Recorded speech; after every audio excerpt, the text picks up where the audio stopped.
Hi everybody, welcome. My name is Arik. Wherever you're tuning in from, whenever you're tuning in from, I hope you're having a good time. I hope you're having a good autumn. I feel that sometimes we forget that we are having this journey here on planet Earth. And, what's the purpose? Why are we here? We were granted life, and part of life is death. And death is something that is coming into focus during the autumn season. Okay, so when we're talking from like September to December, there's like these big themes about that. So I'm going to talk about the light beyond the veil. A lot of people talk about the veil being thin this time. Lots of systems talk about that. So I want to talk about how ghosts, hauntings, how this all relates to the spiritual path. Because we have Halloween, we have the Day of the Dead, we have All Souls Day, and we also have Scorpio season, which is ruled by the archetype of death. So there's like a lot of this energy about transition, death, the veil being thin. So I feel that I want to explain kind of like these darker sides, everything from evil speech, evil eye, the black magic, the ghosts, demons, all that stuff. Like, and how does it pertain to the spiritual path? How does it pertain to spirituality? Because it could sound kind of fantastic, or it can sound kind of, there's a lot of misinformation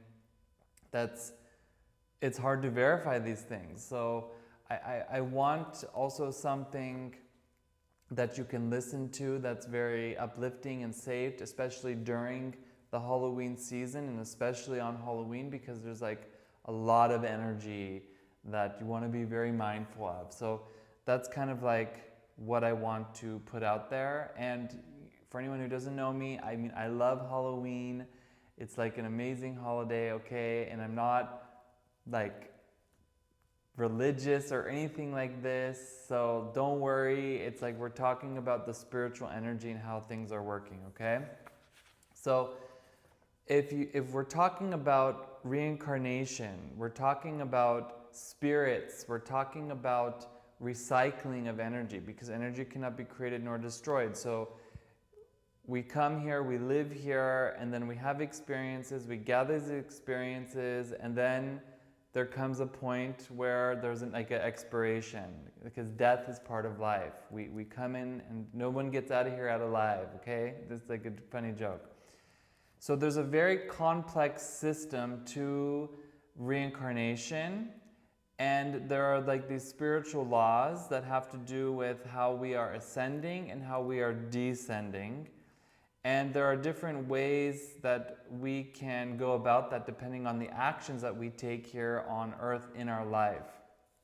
So if you think about the great stories like Frankenstein, the Golem of Prague, the things that kind of really hit very close to home as humans.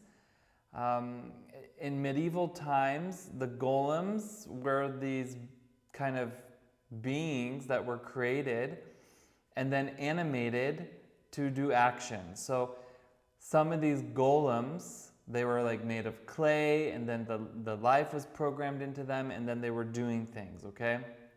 So they also had these abilities to protect people from enemies, persecution, accusations, stuff like that. And it's very interesting, because if you think about it, these were like the first superheroes that were to protect people, right?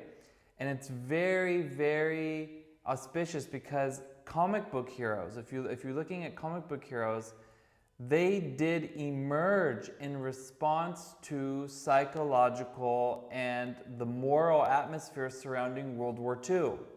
Okay? And they were consciously designed to uplift people, like to uplift the morale of people, to kind of provide hope and give courage, and to offer moral clarity. during an era of confusion and fear. And I'm going to talk about the effects of war a little bit later. But now we dress up as these superheroes on Halloween, very interesting. And it's $1 million or a multi-billion-dollar industry with all the movies and all the merchandise where the real money is, okay, you know. And so it's like we're obsessed with things as a society, with magic and with superpowers and what's possible. And they do have a place in spirituality, the so-called cities, the masters, the sages, the monks. They're able to bend time and kind of fly and do all these things. This is not unheard of, you know. These things are they're part of our potential as humans. So in Europe, so back then, European fascism and anti-Semitism, it was on the rise. Okay, very interesting. And many of the young creators of comics were Jewish immigrants or children of Jewish immigrants. So Siegel and Schuster, Kirby, Simon, etc. And out of that kind of insecurity came the wish to imagine a protector. And so someone very powerful, someone with very strong morals, who kind of fought the tyranny and defended the vulnerable. And so hence the heroes were created. And in 1938, Superman appeared in Action Comics #1, and then Captain America, Batman, Wonder Woman, and others just a few years later. They were all coming out. So Captain America's first cover was even him like punching Hitler, and then you have the whole thing with the Red Skull and his ties with the Nazis and everything. So it's very interesting because he was punching Hitler, and then the US entered the war, okay? And when the wars ended, the tone shifted. So in the 40s and in the 50s, the heroes turned toward kind of rebuilding, the resurrection. You had the community and like kind of that American dream, and then in the 60s, Spider-Man, X-Men, Fantastic Four, this was a different kind of war. It was the inner war of conflict and society, and it was mirroring society at that time, like the nuclear anxiety and the existential questions. You have the whole mutant dilemma. And it was about still healing the shadow of war, but in more psychological ways. And these archetypes were created to help us with that. So there's a reason why the superhero myth resonated so deeply with mystical thinkers. So a hero who uses his power to help the oppressed, or to help the light. And it's mirroring a spiritual teacher. It's mirroring kind of like these archetypes who are these vessels of divine light. And they're kind of repairing and healing the world. But of course, why are they needed? Because there's all this other stuff that I'm going to talk about, okay? All this other stuff that I'm going to talk about. So after the global trauma, society's kind of created these stories of karma, and it was based on things that have happened. So there are these beings who are restoring balance between the destruction and the compassion, the mercy. So many cultural historians and scholars of mysticism have noticed that link. If we go back to the golem, was like this early prototype of the modern superhero, okay? You can say it like this. And when a community feels powerless, it dreams of being, like of a being that has this power, like this pure conscious energy, which is really amazing. So, like I said, many of the first comic book writers, they were these Jewish immigrants. and they knew, like they experienced the Holocaust and a lot of violence, and so they knew that golem legend, okay, the golem of Prague, and it absorbed like that kind of structure, all right, and this is actually like what Superman was about. He was the champion of the oppressed. That's actually like what his tagline was, more or less. So that could more or less describe the golem exactly. Because if you think about it, actually, we all come from dust, like the golem, and then like we return to dust as well. So what's going on in between? What's going on between? That golem has no life, but then the life comes in, and then it's doing something, and then it goes away. So what is a golem?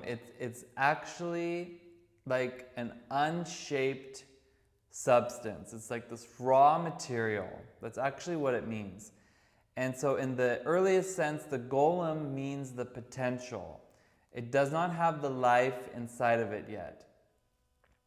And you have to think about where we're going with AI and everything. I'm gonna touch upon all this. So just, stay with me, listen, because I'm gonna talk about what is that consciousness? Because if you think about the AI, it more or less doesn't have the vessel yet, but the consciousness is developing. It's doing its research. It's been released into the wild, learning about us, like any good infiltration is. I am just being naughty, okay? I'm just kidding, okay?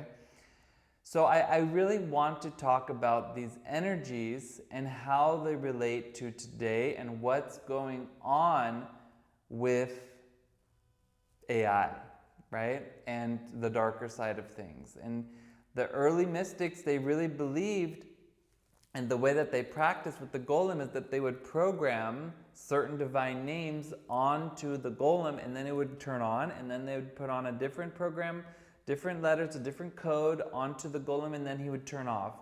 There's like that new book that's talking about it as well. Like it's interesting, like with the Dan Brown book, for example. So it's very, very, very interesting. So FYI, I'm going to be talking about karma in this class, all right? And I want you to kind of think of like karma's role as the ego's control or perceived control, and how our denial, right, is weaving our negative karma, okay? And it leads to eventually a loss of choice, where we then experience like this loss of choice, and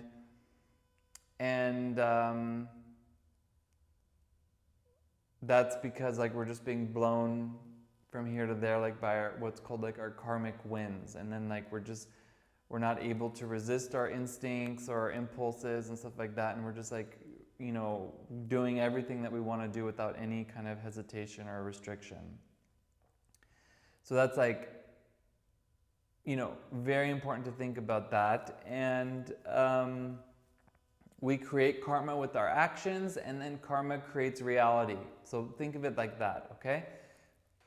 And as humans, we have a very important responsibility where we have to be grateful that we have choices. We have to use our opportunity to elevate our consciousness and thereby elevate others and the world during like difficult times and also good times, okay? So the world is always conspiring to help us and to help us elevate our karma and to help elevate others all the time. So everything that's happening is like going through with that. All right. So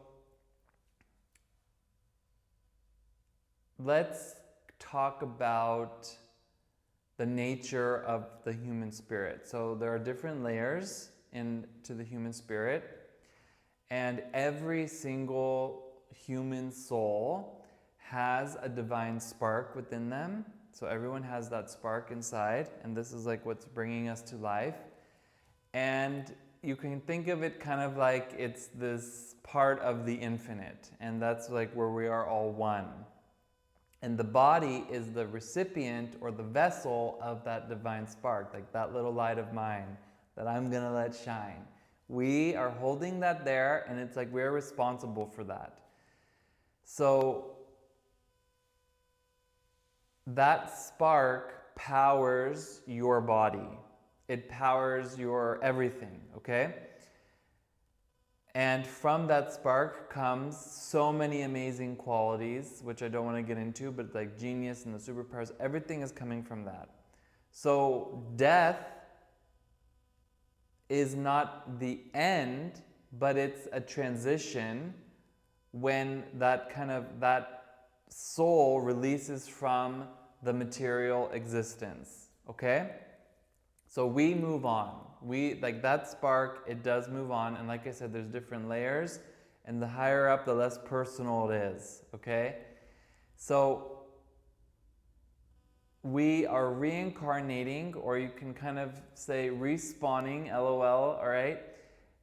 To come back here and gather more experiences, gain more wisdom, gain more knowledge, and to work on our limitations that we are destined to overcome in this world. But sometimes, and this is where the problem is, like our what's called attachments, they get the best of us. So we are here, living here, we're gathering experiences, whatever it is, and we need to learn from them. And then when we're getting attached to our experiences, then we are kind of suffering. I mean, basic Buddhism 101, right? But what happens during that dying, or like the death process, what happens to our attachments? Do they die too? Are we just absolved now of all these attachments? No. The attachments are gonna they're like strings that are gonna put you back where you need to be, that you can let go of them, right?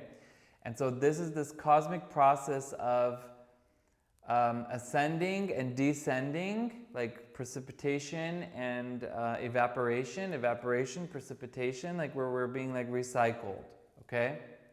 Never the same form, but always like the same essence as we are growing and getting the filters off of us. So you have this journey of divine light from the infinite into the material, to the finite, and it's this gradual process through purification, and that purification can look like study and practice, or it can look like suffering. And what do I mean by studying is like applying what you study. So you say, oh, I learn about being a good person. Well, then you actually need to do it and not just read about it and you know, have a self-image about it. Like you actually have to do it.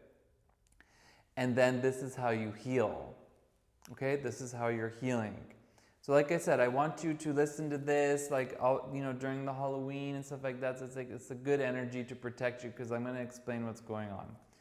So when someone dies, right? When somebody dies, the condition of that life is determining the next kind of destination. Interesting. So if you have done like a lot of purification, there will be ascension. And if there's a lot of unrefinement, then it has to go through purification in hell or through new incarnations. And if there's also incomplete situations, or if there's a lot of unorganization in someone's life, what happens is then, after death, that level of the spirit is lingering around. Think of like the partners of Ebenezer Scrooge, right? Or the partner, right? With the business partner, he died and he was lingering around because he was like, there was some incomplete stuff going on there. He was attached and lingering around, and that's really what we're going to explore now in this class. So we are returning to this earth to complete unfinished tasks, okay? Which, by the way, we can see in the astrological birth chart. We see what needs to be worked on, when it needs to be worked on in combination, like with the transits and the progress charts and everything. And we can either learn the hard way, or we can kind of know what's going on and work like electively on what it is that we need to work on. I'm not going to get into that, okay? So that is like very, very, very important. And without oversimplifying it, not only do we have different levels like to our being, but there are different realms in this world. So you have, okay, first of all, you need to know that it's not that like we reincarnate as like the purest person of the self. So it's like, say you have some karma of violence and you need to work on that, and then you resolve that, you can be reborn again without that, like without needing to work on that. But then there will be other things that you need to work on, and then you also bring in the merits that you worked on. Like, so say you worked on violence and then you achieved peace, you will bring that with you. So the point is like we come back in different mosaics, like different patterns, different sparks. So it's not always like, oh, you know, I was this person and now I'm this person.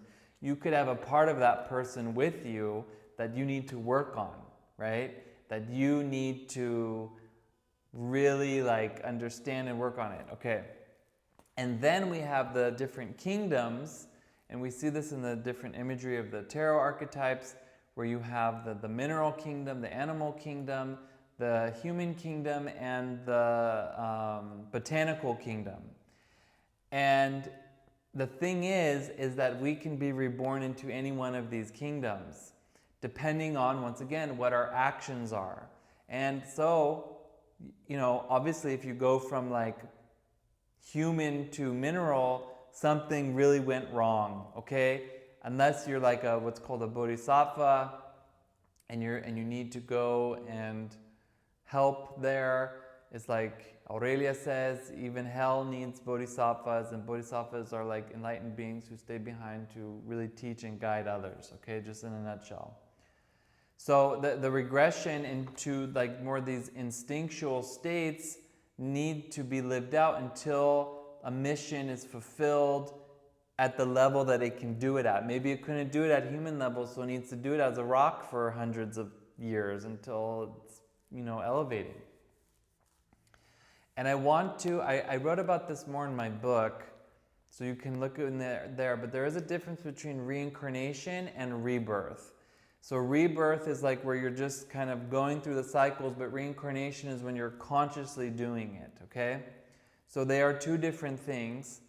The reincarnation is like a rhythm, it's a higher process, and a rebirth is just like the new spin cycle, okay? It's like, it's just purifying. Reincarnation is like, okay, no, I need to go do this, I need to go do that, and you do it consciously.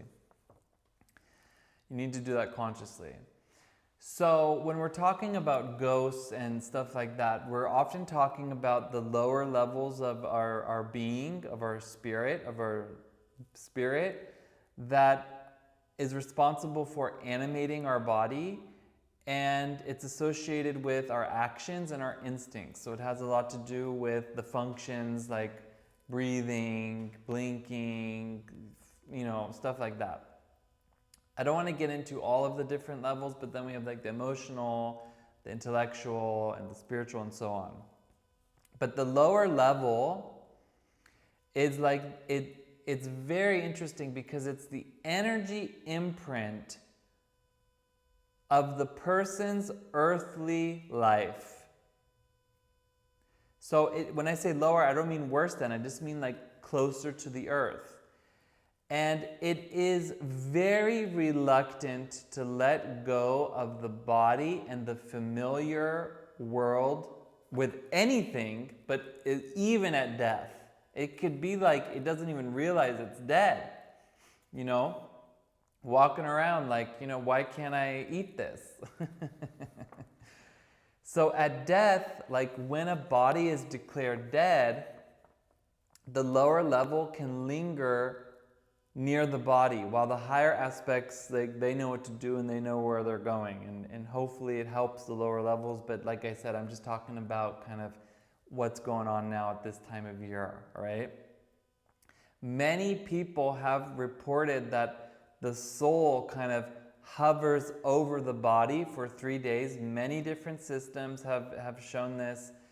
And it's kind of like it's bewildered, it's confused, it doesn't know what's going on, and some even remain attached longer.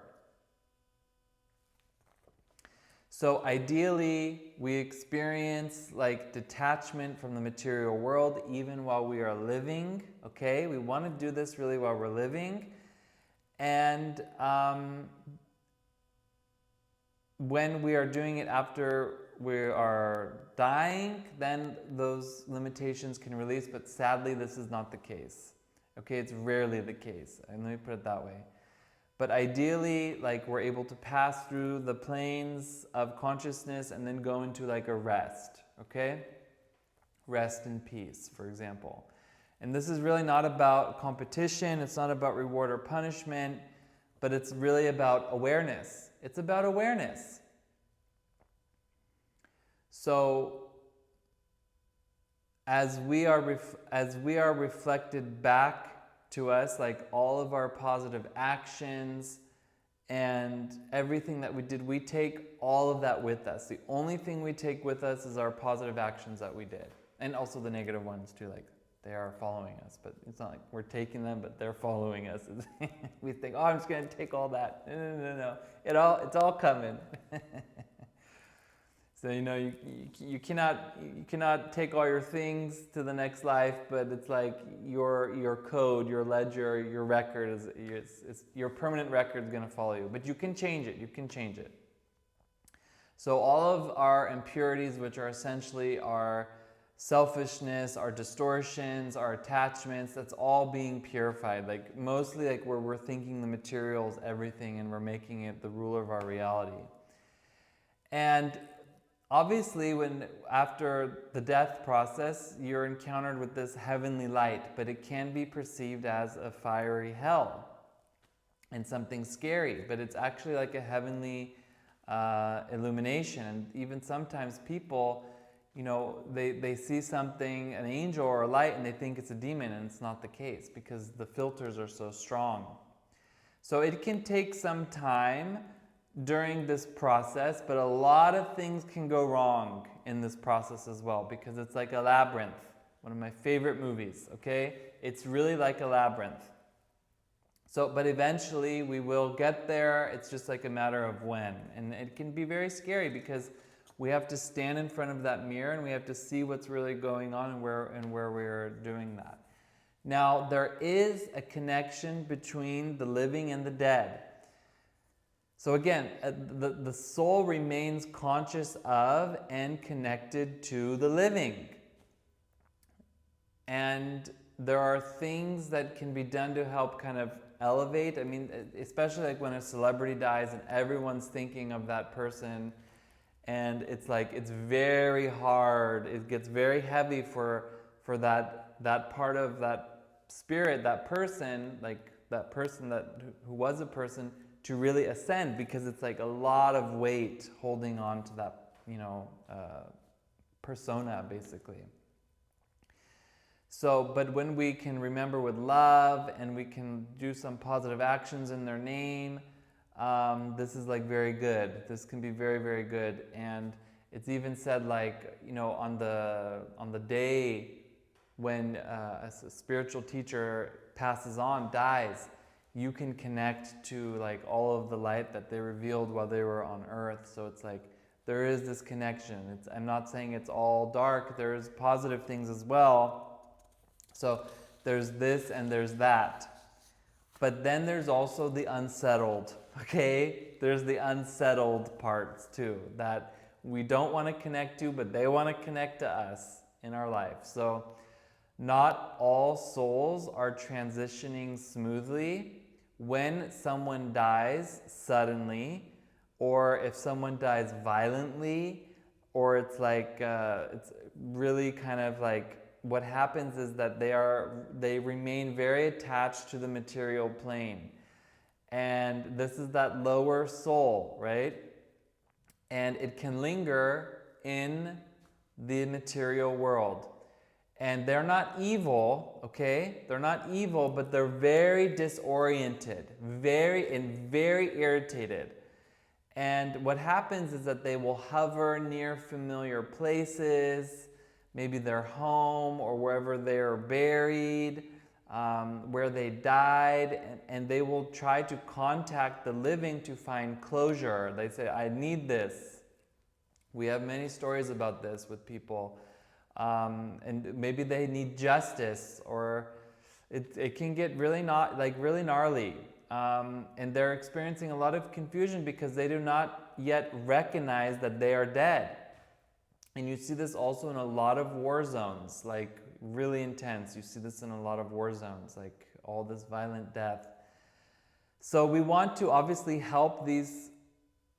Well, we don't want to make it worse for them. Put it this way. I'm not saying you go out and help, but like there's a very good essential oil blend called Peace that's very good to help the grieving and the deceased and the dying even. And then for protection, like Temple is a very good blend as well that really works on these subtle invisible layers. But the point is, like, these states of mind, they can manifest as like apparitions, hauntings, spirits. If you're sensitive, you'll be able to see them until they are released.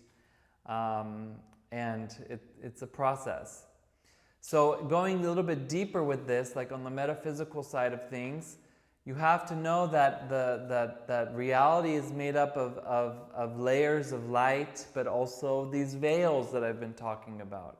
So when that divine light is entering into a creation, like a golem or a room or whatever, sometimes it's too much for that vessel and it shatters.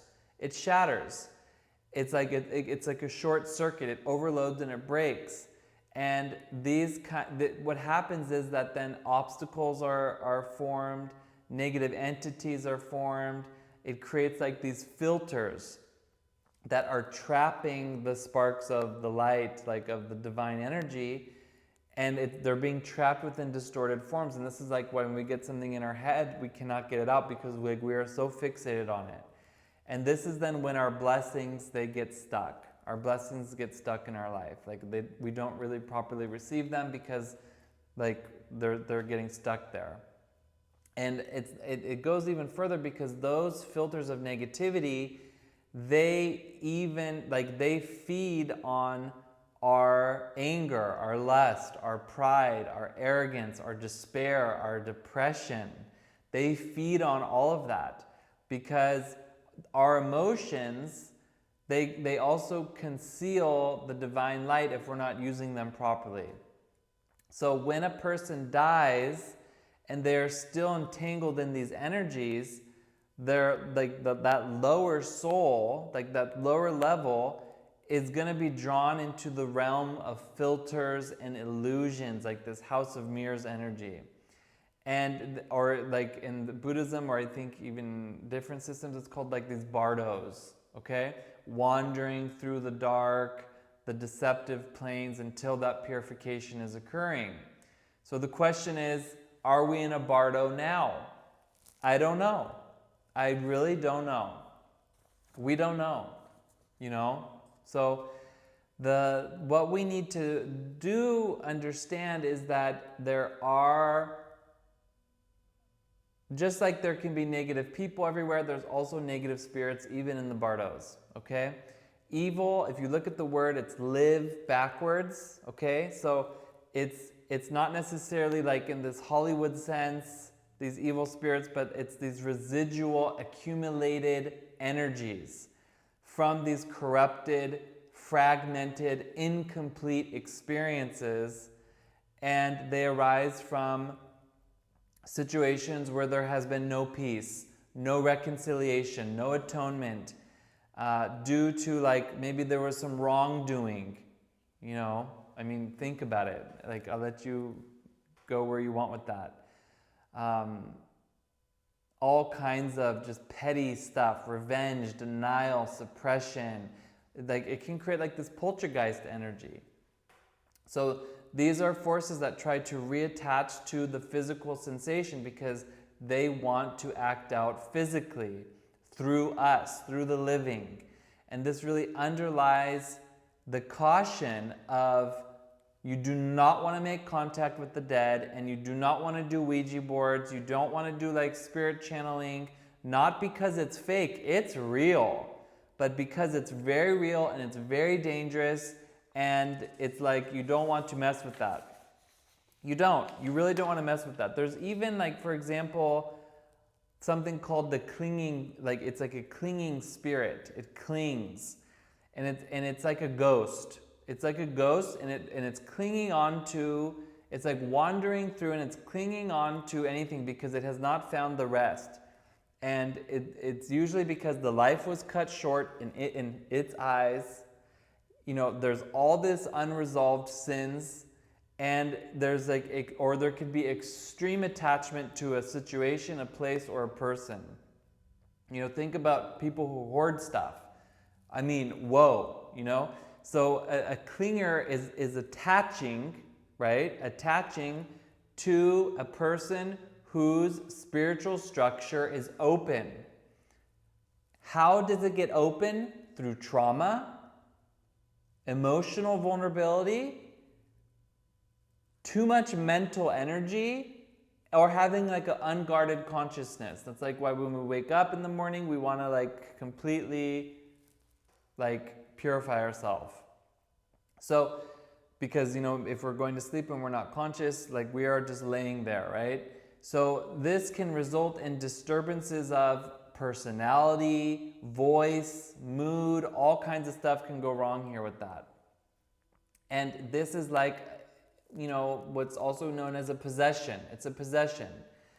And it could be like a disassociation in psychology, you become catatonic, but these clingers, they want to possess, so they possess. They want to own, right? So they possess.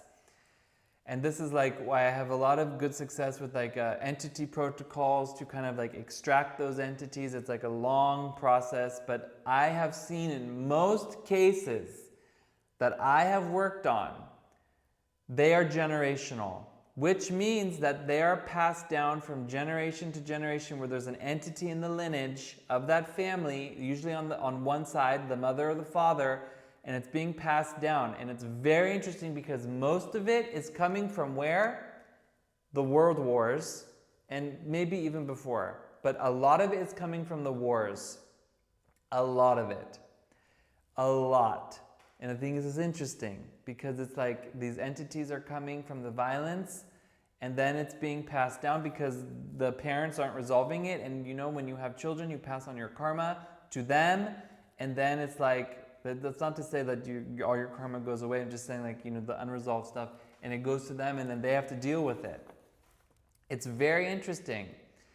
So and then you have also, oh my God, like we don't want to watch this kind of stuff, but like the exorcism, traditional exorcisms, they were involving priests, holy men, rabbis, monks, stuff like that, that are, what they do is like they try to guide that possession, you know, into atonement, into repentance and release and resolution, and not through violence, but through compassion. Right?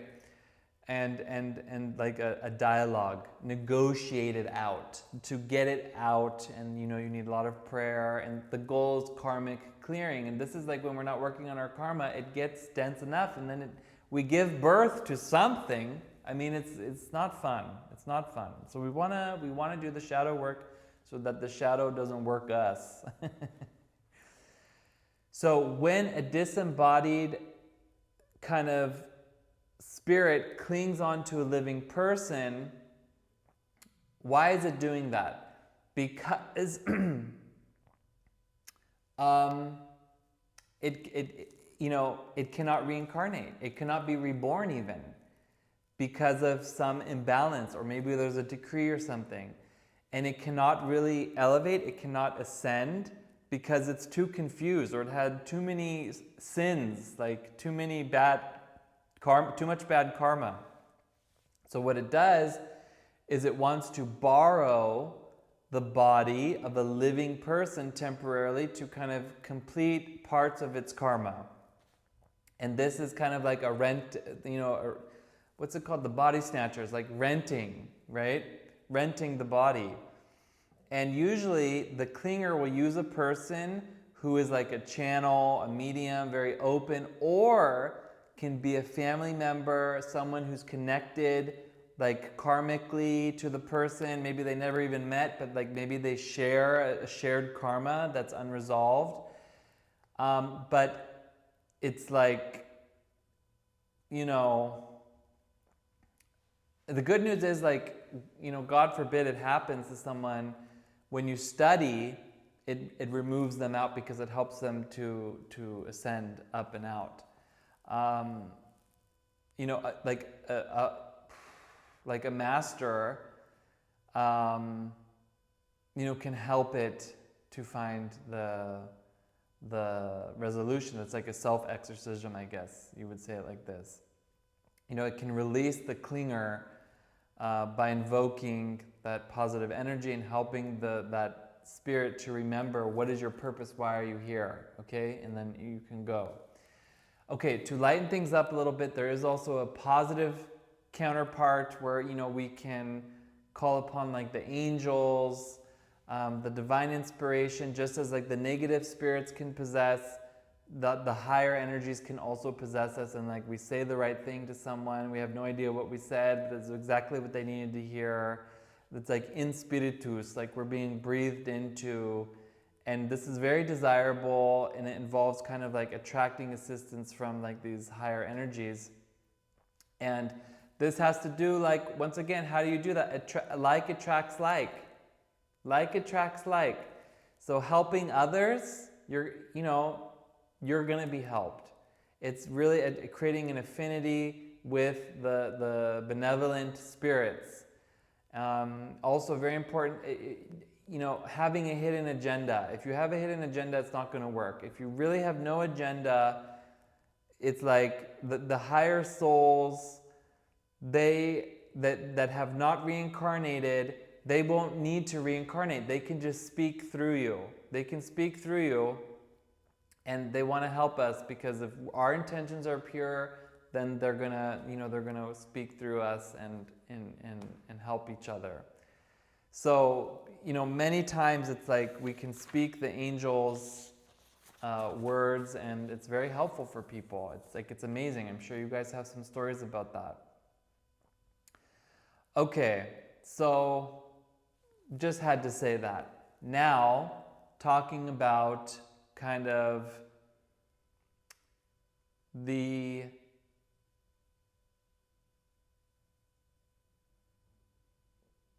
terms of Halloween and this idea of hell, okay? Hell. It's essentially like this place where we can purify. So once again, like, where are we, right? And it's not eternal torment, but really, I think it's just burning away these attachments and these illusions, which can really suck. Souls that refuse this correction, they stick around, and that's like where things get kind of scary. They have very dense filters, and the divine light is there, but you have to imagine it's very, very dense. It's like trying to shine through a wall. Like, it's there, but it's like it's just bouncing off, and it's like it's not being received. Okay? So because we all need to work on our karmic ledger, right? We all need to do it. Even if like one of us does it, it's helping everybody, but we all need to do it. So the spiritual world is, of course, mirroring our consciousness all the time. So the ghosts or these dark forces, they don't have independent power. They have to feed off of our energy. our emotions, like I said earlier, our fear, our anger, our neglection, like when we're neglecting spirituality. And when we study, when we do acts of kindness, when we're purifying ourselves, we would draw the energy that is sustaining them. So very good to do that. Very, very good to do that. We don't want to deny or fear our shadow. We want to elevate it, all this energy, okay? Because inside of every dark force contains this spiritual light.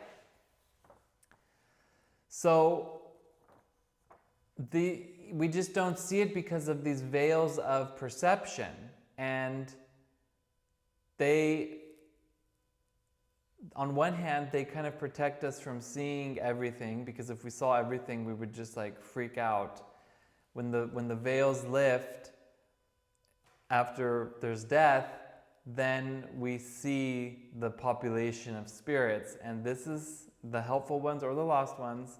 And this is kind of also what's happening during Halloween, like this whole season, where all of that stuff is like way more in our face, and it's really kind of like we have to be very mindful about that, very mindful. You can like maybe hear footsteps, or you, for example, I mean, God forbid, it's like these times when the veil is thin, when it's like the whole, I think now the whole world, I mean, I know like as, in the States, like Halloween, the human psyche is focused on that, so it does create like ripples on Earth. It does. It definitely does. And when the veil is thin, we have to be careful of the possessions. Now, it's not only this time of year, like when I'm talking about Scorpio season, Halloween, All Saints, Day of the Dead. That's not the only time when the veil is thin. There are also different times, and I think it's important that we all know that. So any kind of transitional hour of the day, dusk, twilight, dawn, midnight, these are times when the energy is shifting from one to the other, like the veil's coming down or it's going up. And the gates kind of open and the spirits begin to wander around. And that's why it's really good to study in the night, very, very good, to serve as like a good light where everybody goes where they need to go and not near us, okay? And also during the eclipses, full moons, new moons, the equinoxes, all of these times, like, the veils are thin, and also times in our life when we are asleep, but also when we're grieving, or we're having even sexual passions, intense meditation. It's loosening our lower level, okay? And its hold that it has on our body. And the way I've been taught is like these unguarded states of, looseness, they can attract energies unless like we are prepared and we know what we're doing. So we also want to be, like, a lot of times you see a lot of New Age people, like they are completely possessed, because maybe they did meditate, but something just stepped right in. Or it's like during sleep, or when you're grieving, or sex, it's like all kinds of stuff can just, step right in there. So I want to go over some of the vulnerabilities. I taught about this in one of my retreats, but I want to go over that because those lost spirits, these are suffering beings, and these are like these ghosts who cannot even exhaust their negative karma, or really take a rebirth even. And they are seeking refuge in our bodies. So there are like several ways more. There are other ways that we become vulnerable, and I want you to become aware of this so that you're not doing it.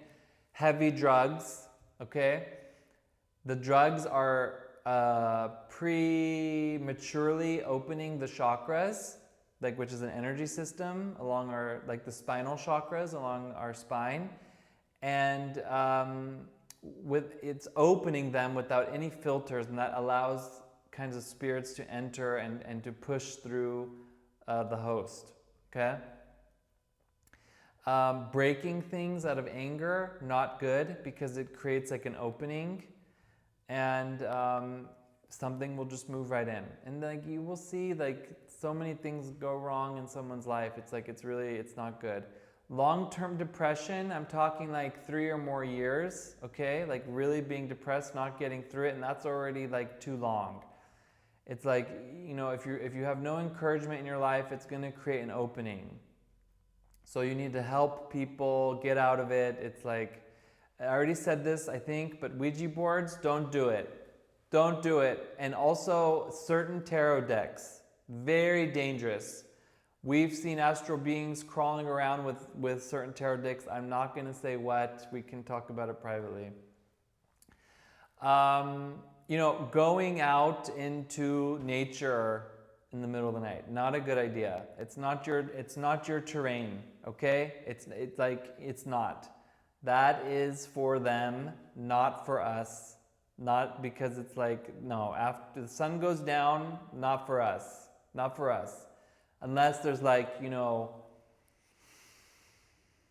like a huge, like, you know, lots of people and lights and like a whole thing there, you know. But I'm talking like, you know, like Blair Witch Project stuff going on. No, thank you. Which reminds me, don't watch those kinds of movies. Super horror, like movies like that, don't do it.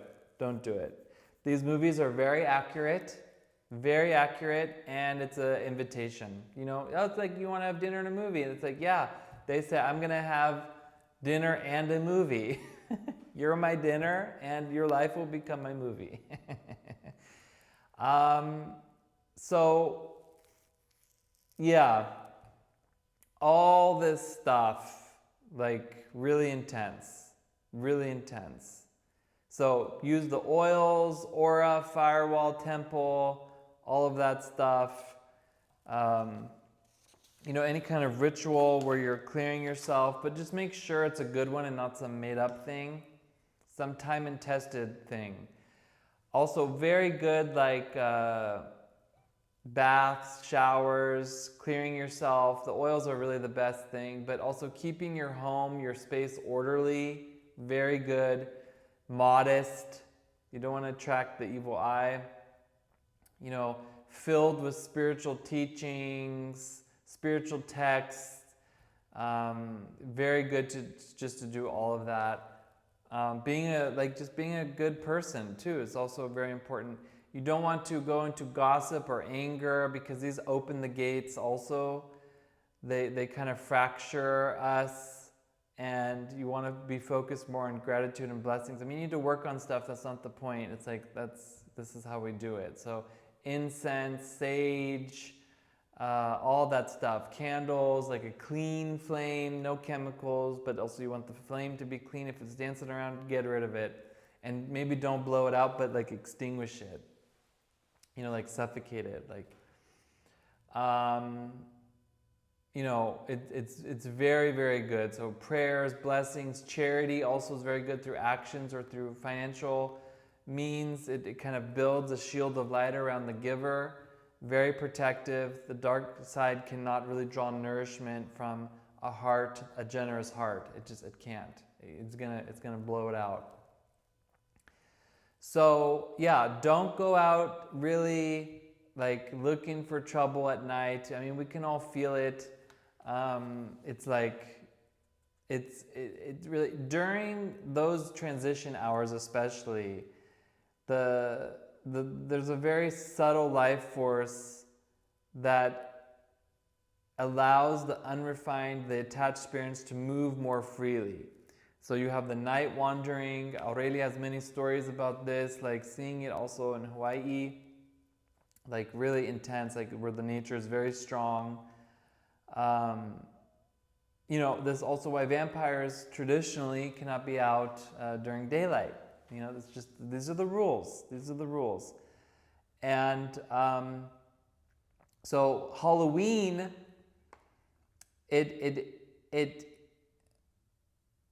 and festivals like it, all right, they do coincide with many cultures, like this in-between worlds energy.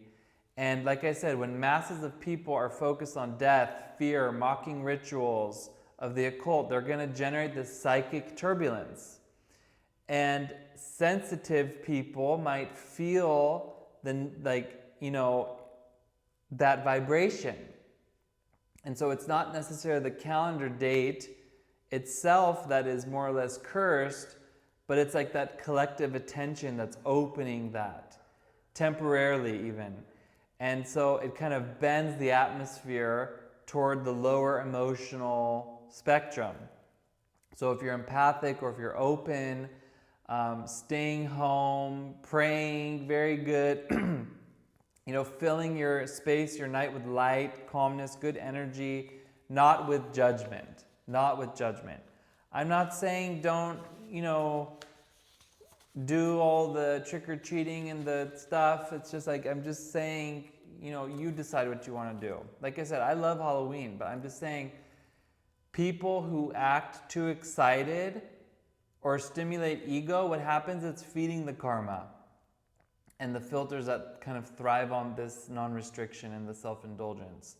So, seeking a thrill in dark symbolism, like people who do like crazy dark stuff, dark astrology, dark magic, all this stuff, it creates a density, densifies the consciousness of the person and of the collective.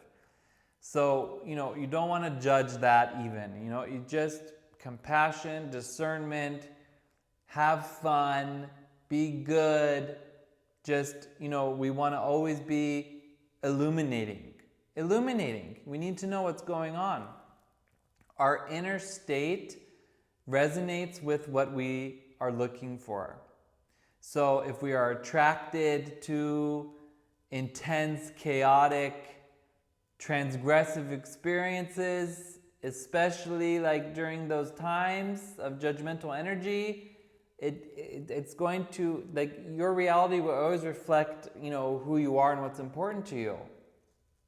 So we are always drawn to what we are, okay? So it doesn't mean someone's evil, but like I said, evil is lived backwards. So I'm just going to leave it at that. Every moment, because like working with astrology, every moment is like an opportunity. Every moment is an opportunity to make a choice, to do something. So when the gates of judgment are activated, when nature is kind of contracted, like, it's a little bit like you're swimming against the flow if you're gonna engage in that stuff. So if we are aligned, then we know intuitively when to do something, what we're doing, and we feel nourished from it as well. So it's like, obviously as an astrologer, it's like we're talking about timing always, about when to do something. And there's misalignment and there's alignment, and we have this inner compass, and if it's broken, if it's not oriented properly, it can make us really confused. And like, this is really what this is about, like these wandering spirits. And sometimes we are wandering around too, and we don't even know what we're doing. Okay? So the true spiritual energy, the true thrill is coming from the divine, always. Not kind of flirting with the shadow. And so when our life force is flowing freely, the pull toward kind of the distorted excitement is going to fade away. I mean, I know this so many times, like I thought I wanted to do all these things, and then like it turned out like, no, I didn't want to do that, or I went and it was like so horrible. And so, you probably have experiences like that as well. So allow yourself to follow your intuition with these things. Because there are these cyclical windows every year that we have to be mindful of. Okay? Very good. Let me see what else. Yeah. Good. All right. Okay, so I wanted to speak about the demons. The demons. We talked about the ghosts. I want to talk about the demons. So we do interact with demons. What are demons? They are these really intense energies, and every unrectified trait or trauma is a demon. Until it is integrated. What does that mean? That means we need to heal. The task is to heal. We heal demons. That's what we do. We need to heal demons to kind of lift the spark of the divine inside of that demon, and kind of like you see it all the time in anime. You know, it's about healing the demon, healing the negative energy. So when you face anger, lust, despair with awareness and compassion, we are kind of exercising these demons. I have exorcised the demons, like Ace Ventura. So, but that's like our own filters and our own blockages. We're getting them out. So those demons, they possess our intellect and movement, and they can mimic, they can tempt us to like do things where, like, to prevent us from really creating our life the way we want it, because they can completely consume us and we get obsessed about all the stuff that they're making in our life. So that's like anytime we're unconsciously creating, like from ego, the unintegrated, unelevated passions, we're kind of giving body to these demons, like the thought forms and stuff like that. So, you know, and like I said, sensitive people, you're going to feel this in homes, war zones from the past. You will feel it. There's like all this, like in Buddhism it's called samskara, it's like the scar of what happened in that place. So we need to kind of heal our demons by doing our inner work. So again, good old golem, you know, it's the vessel without that inner light, and the golem, they would write the code on his forehead, he would come alive, and then they would remove the letter, and then he'd shut down, just like a computer. Just like a computer. You turn it on, you turn it off. Now, I think it's really interesting because that's kind of like what's going on now. So the golem of Prague, like,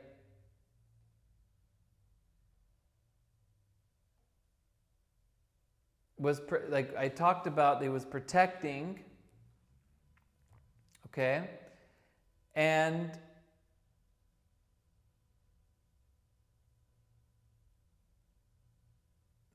it gave rise to that whole part I said about the superheroes. But if you think about what's going on today, and we see how we're obsessed with superheroes today, the industries are huge. Today's algorithms and the intelligences, artificial or actual, you know, they are not the vessel. They are the software. So, but the vessels are coming. If you see, like, you know, figure 3, stuff like that, like in, you know, so many things are popping up all the time, like these different vessels. And these vessels have to be infused with intelligence. And that intelligence is that, like, artificial intelligence that's like learning and gathering from us and from history and everything that we've done. And so you see that this is like a golem. Turn it on, turn it off with the code.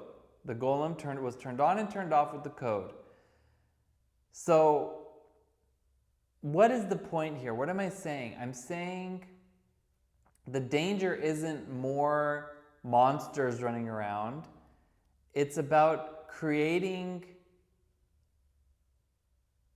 projects that are forgetting to have the purpose, like what is the purpose here? Like, what is the purpose of this project? So if we are like golems, like, you know, if we say, like I said, if we just say in the Bible, like Adam, was a golem, and then he was infused with the, with the inspiration, became human. But he was dust until the divine inspiration entered him, and our task is to awaken that breath that we take continually, to be continually inspired by the divine. Now, if you think about sometimes, like, maybe we want to recreate experiences in the next life, whatever, uploading our consciousness and then downloading it again. It's interesting because that is already happening, just we don't have control over it consciously. We only control it with our actions. In order to be able to do that would be, well, I don't want to get into all that, but I just leave it on the table there with that it is, because the golem is what remains. In the same way, our body is not alive without the spirit. Without the intelligence, it's just a vessel. When it's off, it's just a vessel. And we need to keep this in mind, because we have these different levels of intelligence,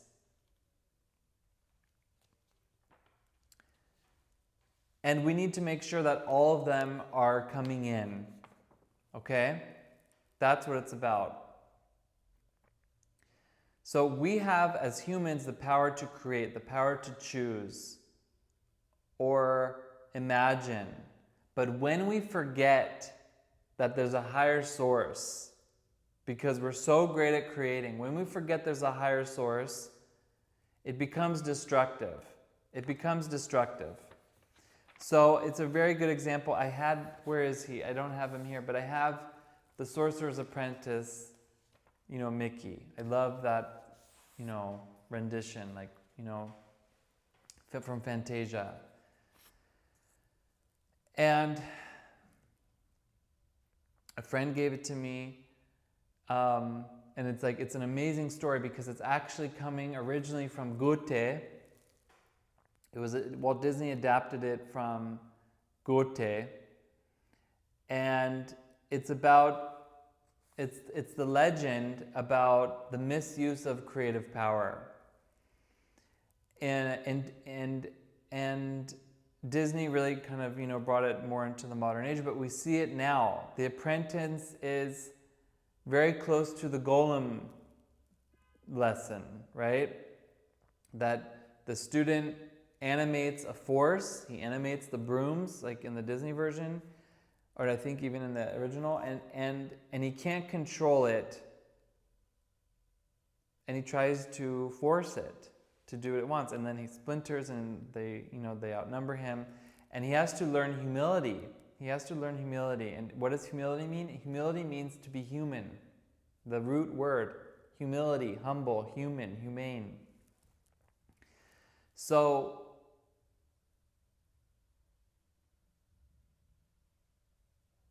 in the same way, like the golem arises through that divine code, the AI is coming up through the divine code, through the code, the algorithm. It's like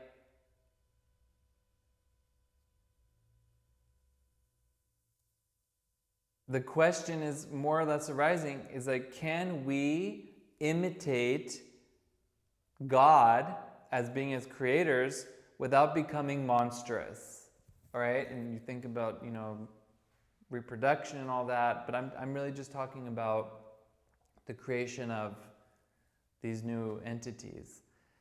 And you think about Frankenstein. It's more or less like the Golem story as well. So we have the same archetype that's playing out in artificial intelligence, genetic engineering, other kind of human-made creations. And you see it's been told throughout history, the Golem, Frankenstein. It's in its own technology of its own times. And this is why the story keeps feeling new. It's about us learning to be responsible creators and by bringing in that divine light no matter what it is that we're doing. So we can expand upon that later, but I want you to know about this now as like for this Halloween kind of all souls, Day of the Dead, like the light beyond the veil. So I want to thank you for listening. We've traveled a lot here through the kind of the great rhythm of existence. There was a lot of other things I wanted to say, but maybe another time. You know, life is not random. It's this beautiful experience that we're here to be doing, and